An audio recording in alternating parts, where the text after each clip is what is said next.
పుట్టిన ప్రతి పౌరుడు గౌరవంగా జీవించే హక్కు ఉన్నట్లే దివ్యాంగులకు కూడా అలాంటి హక్కు ఉండాలి. కానీ నేటి పరిస్థితిలో వారు ఆ పరిస్థితిని నిరూపించుకోవడానికి నెలల పాటు తిరగవలసి వస్తుంది అధ్యక్ష. ఒక సర్టిఫికెట్ కోసం గ్రామ సచివాలయం, ప్రభుత్వ ఆసుపత్రి, మెడికల్ బోర్డు ఇలా అనేక కార్యాలయాల చుట్టూ తిరగవలసి వస్తుంది అధ్యక్ష. చాలాసార్లు దరఖాస్తు ఎక్కడో ఆగిపోయిందో తెలియకుండా తిరస్కరించబడుతుంది అధ్యక్ష. సాంకేతికంగా ప్రజలు సౌకర్యం కలిగించే ఉన్న దివ్యాంగుల విషయంలో అది భారంగా మారింది.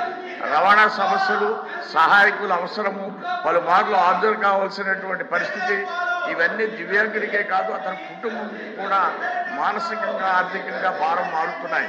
గౌరవ చైర్మన్ గారు ఈ సర్టిఫికేట్ ద్వారా పెన్షన్, విద్యలో రాయితీలు, ఉద్యోగం, రిజర్వేషన్లు, ప్రభుత్వ పథకాలు లభిస్తున్నాయంటే సర్టిఫికెట్ ఆలస్యం అయితే వారి జీవితమే ఆలస్యమయ్యేటువంటి పరిస్థితి ఉంది అధ్యక్ష. కేంద్ర ప్రభుత్వం ఇప్పటికే right of pension with disabilities act 2016 ద్వారా దివ్యాంగుల హక్కులను స్పష్టంగా పేర్కొంది. అలాగే దేశవ్యాప్తంగా ఒకే గుర్తింపున్న యూడిఐడి వ్యవస్థను తీసుకొచ్చింది. అయితే ఈ విధానాలు సక్రమంగా అమలవలసిన బాధ్యత రాష్ట్ర ప్రభుత్వంపై ఉంది. అందువల్ల నా వినమ్ర విజ్ఞప్తి ఏంటంటే ఒకే దరఖాస్తు, ఒకే పరీక్ష, ఒకే కేంద్ర విధానాన్ని రాష్ట్ర వ్యాప్తంగా అమలు చేయాలి. మండల స్థాయిలో మెడికల్ బోర్డు క్యాంపులు నిర్వహించాలి. తీవ్రమైన దివ్యాంగులకు డోర్ స్టెప్ సర్టిఫికేట్ వెరిఫికేషన్ ఏర్పాటు చేయాలి. యూడిఐడి, సదరం, పెన్షన్, ఇతర పథకాల ప్రక్రియ ఒకటిగా కలిపి సులభతరం చేయాలి. దరఖాస్తు స్థితి నుంచి మొబైల్ సందేశం ద్వారా సమాచారం అందించే వ్యవస్థను ఏర్పాటు చేయాలి. గౌరవ చైర్మన్ గారు దివ్యాంగుల కరుణ అవసరం లేదు, వారి హక్కులు కావాలి, గౌరవం కావాలి, సులభమైన పరిపాలన కావాలి. వారి కన్నీళ్లు ఫైల్తో కాకుండా పాలనలో మార్పు తీసుకురావాలని, ఈ సమస్యపై ప్రభుత్వం తక్షణ చర్యలు తీసుకుని దివ్యాంగులకు సర్టిఫికేట్ ఇవ్వాలని నేను చైర్మన్ గారిని కోరుతున్నాను. భూమిరెడ్డి రామగోపాల్ రెడ్డి గారు.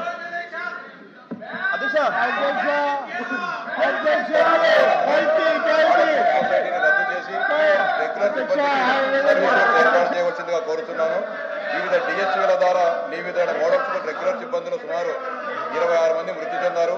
కారుణ్య నియామక విధానం అమలులో లేకపోవడం వల్ల వారి కుటుంబాలు తీవ్ర ఇబ్బందులు ఎదుర్కొంటున్నాయి. కావున మోడల్ స్కూల్స్ లో కారుణ్య నియామక విధానాన్ని అమలు చేసి మృతి చెందిన ఉద్యోగుల కుటుంబాలకు న్యాయం చేయవలసిందిగా ప్రభుత్వం అవసరమైన చర్యలు తీసుకోవాలని కోరుతున్నాను. అలాగే మోడల్ స్కూల్స్ లో పాఠశాల విద్యతో పాటు ఇంటర్మీడియట్ విద్య నిర్వహించబడుతోంది. మోడల్ స్కూల్స్ లోని పీజీటీ ఉపాధ్యాయులు 9వ తరగతి నుంచి ఇంటర్మీడియట్ వరకు బోధిస్తున్నారు. అందువల్ల ఇంటర్మీడియట్ విద్యను మరింత బలోపేతం చేయడానికి పీజీటీ ఉపాధ్యాయులకు జూనియర్ లెక్చరర్ స్థాయికి ప్రమోషన్ ఛానళ్లు సృష్టించి ప్రమోషన్ కల్పించవలసిందిగా కోరుతున్నాను. మోడల్ స్కూల్స్ లో పనిచేస్తున్న హిందీ ఉపాధ్యాయుల అప్గ్రేడేషన్ సంబంధించి ఫైనాన్స్ డిపార్ట్మెంట్ వారు అడిగిన సమాచారానికి సంబంధించిన ప్రతిపాదనలు ప్రస్తుతం విద్యాశాఖలో పెండింగ్లు ఉన్నాయి. ఈ పై విషయాలపై త్వరితగతిన నిర్ణయం తీసుకుని మోడల్ స్కూల్స్ లో పనిచేస్తున్న ఉపాధ్యాయుల సమస్యలు పరిష్కరించాలని చెప్పి మీ ద్వారా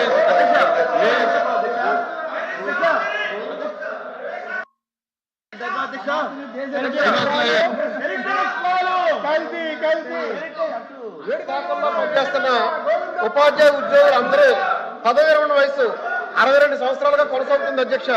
కానీ అన్ని ప్రభుత్వ శాఖల్లోనూ కాంట్రాక్ట్, అవుట్ సోర్సింగ్, ఎంటీఎస్ ఉపాధ్యాయులు మరియు వివిధ కేడర్లో వివిధ శాఖల్లో పనిచేస్తున్న రెగ్యులర్ ఉద్యోగులకు 60 సంవత్సరాల కాలాన్ని 62 సంవత్సరాలుగా పెంచుటకు కమిటీ వేశారు అధ్యక్ష.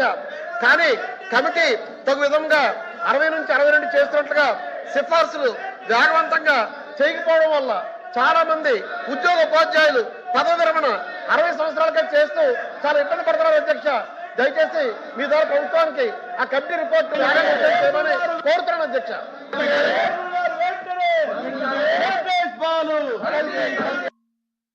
పేద విద్యార్థులకు అందుబాటులోకి తీసుకురావడం కొరకు నూతన జాతీయ విద్యా విధానంలో భాగంగా మండలానికి ఒక ఉన్నత పాఠశాలలో 2024-2025 విద్యా సంవత్సరంలో +2ని ప్రారంభించారు అధ్యక్ష.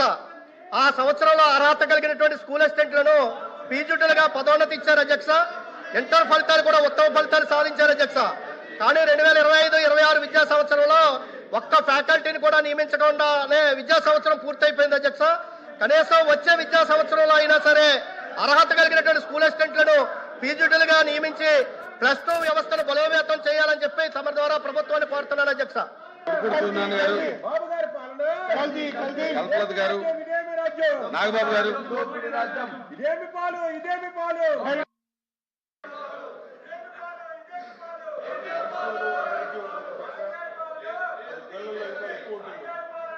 ఎనర్జీని సరైన మార్గంలో ఛాలెంజ్ చేస్తే మంచి పౌరులుగా ఎదుగుతారు. ముఖ్యంగా చదువుకునే పిల్లలకు వారంలో కనీసం 3 రోజులైన physical fitness, games and extra curricular యాక్టివిటీస్లో శిక్షణ ఇవ్వాలి. కొన్ని ప్రైవేట్ ఎడ్యుకేషన్ ఇన్స్టిట్యూట్స్లో చదువుకుంటున్న పిల్లలకి ఫిజికల్ ఫిట్నెస్ లేకపోతే క్రీడా వసతి కరువైపోయింది. 4 గోడల మధ్య చదివి చాలామంది పిల్లలు, స్పెషల్లీ ప్రైవేట్ స్కూల్ పిల్లలు ఎంతో స్ట్రెస్ గురవుతున్నారు. మానసిక, శారీరక ఆరోగ్య ఇబ్బందులు ఎదుర్కొంటున్నారు. కొందరు పిల్లలైతే సూసైడల్ టెండెన్సీ గురవుతున్నారు. కొన్ని చోట్ల చదువు స్ట్రెస్ తట్టుకోలేక ఎంతో మంది స్టూడెంట్స్ ఆత్మహత్య చేసుకుంటున్నారు. కానీ ఇలాంటి గేమ్స్ అయితే ఫిట్నెస్ సౌకర్యాలు ఉండటం వల్ల అలాంటి స్ట్రెస్ కొంతవరకు తగ్గి వాళ్ళు ఆరోగ్యంగా ఉంటారు. మానసికంగా, శారీరకంగా ఎంతో ఆరోగ్యంగా ఉంటారు అధ్యక్ష. ముఖ్యంగా ప్రభుత్వ సంస్థల్లో ప్లే గ్రౌండ్స్ చాలా ఉంటాయి. ప్రైవేట్ ఇన్స్టిట్యూషన్లో చాలా వరకు ప్లే గ్రౌండ్స్ ఉండవు. సో నా ఒక సలహా ఏంటంటే common play ground system CPGS అనే విధానం ప్రవేశపెట్టి ZP public schools, municipal corporation పరిధిలో ఉన్న ప్లే గ్రౌండ్స్ ప్రైవేట్ ఇన్స్టిట్యూషన్కి మినిమం ఫీజు పే చేసి ప్రైవేట్ ఇన్స్టిట్యూషన్స్ విద్యార్థులు ఆడుకోవడానికి, శారీరక సాధన చేయడానికి వినియోగించుకునే అవకాశాలు పరిశీలించాల్సిందిగా కోరుతున్నాం అధ్యక్ష. ప్రైవేట్ ఇన్స్టిట్యూషన్స్ పే చేసే మినిమం ఫీజ్ అమౌంట్ పబ్లిక్ స్కూల్స్లో శానిటరీ స్టాఫ్, ఇతర మెయింటెనెన్స్ కోసం వినియోగించవచ్చు. పబ్లిక్ స్కూల్స్, ప్రైవేట్ స్కూల్స్ విద్యార్థుల మధ్య సఖ్యత, అవగాహన కూడా ఏర్పడుతుంది. గౌరవ ప్రధాని శ్రీ నరేంద్ర మోడీ గారు కానీ, గౌరవ ముఖ్యమంత్రి శ్రీ చంద్రబాబు నాయుడు గారు కానీ, గౌరవ ఉప ముఖ్యమంత్రి శ్రీ పవన్ కళ్యాణ్ గారు కానీ ఈ పిల్లలకు స్ఫూర్తిగా నిలుస్తున్నారు. నరేంద్ర మోడీ గారు, చంద్రబాబు నాయుడు గారు 7-10 వయసులో కూడా ఎంతో యాక్టివ్గా ఉన్నారు. ప్రతిరోజు ఉదయాన్నే యోగా చేస్తారు. ఎంతో డిసిప్లిన్ లైఫ్ జీవిస్తున్నారు. ఆరోగ్యంగా, ఉత్సాహంగా పరిపాలన నిర్వహిస్తున్నారు. అలాగే మన ఉప ముఖ్యమంత్రి శ్రీ పవన్ కళ్యాణ్ గారు ప్రభుత్వంలో ముఖ్య శాఖ బాధ్యతలు నిర్వహిస్తూ కూడా ఇప్పటికీ మార్షల్ ఆర్ట్స్ సాధన కొనసాగిస్తున్నారు. ఇటీవల టైగర్ ఆఫ్ మార్షల్ ఆర్ట్స్ అని అంతర్జాతీయ బిరుదు అందుకున్నారు. జపాన్ కంట్రీ కల్లా 5th ర్యాంక్ కూడా పొందారు. ఇనుప కండరాలు, ఉక్కు నరాలు కలిగిన యువత ఈ దేశానికి కావాలని స్వామి వివేకానంద చెప్పినట్టు అటువంటి యువతను తయారు చేస్తున్నామా, లేకపోతే కేవలం పుస్తకాలు పురుగులో వదిలేస్తున్నామా అనేది మనందరం ఆలోచించాలి. చదువుతో పాటు physical fitness, martial arts, self defence, yoga వంటి కార్యక్రమాలను అమలు చేసేలా తగిన చర్యలు తీసుకోవాలని గౌరవ ముఖ్యమంత్రి చంద్రబాబు నాయుడు గారిని, గౌరవ విద్యాశాఖ మంత్రి శ్రీ నారా లోకేష్ గారిని ఈ సభ ద్వారా కోరుతున్న అధ్యక్ష. జై హింద్. కళ్యాణ్ గారు, చంద్రశేఖర్ రెడ్డి గారు, దయచేసి బడ్జెట్ మీద డిస్కషన్ చేద్దాం. ప్లీజ్ బడ్జెట్ మీద మాట్లాడండి.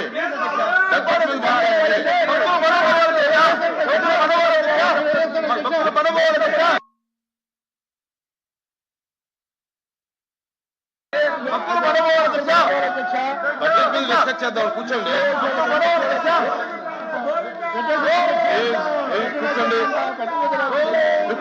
బడ్జెట్ మీద వెళ్దాం.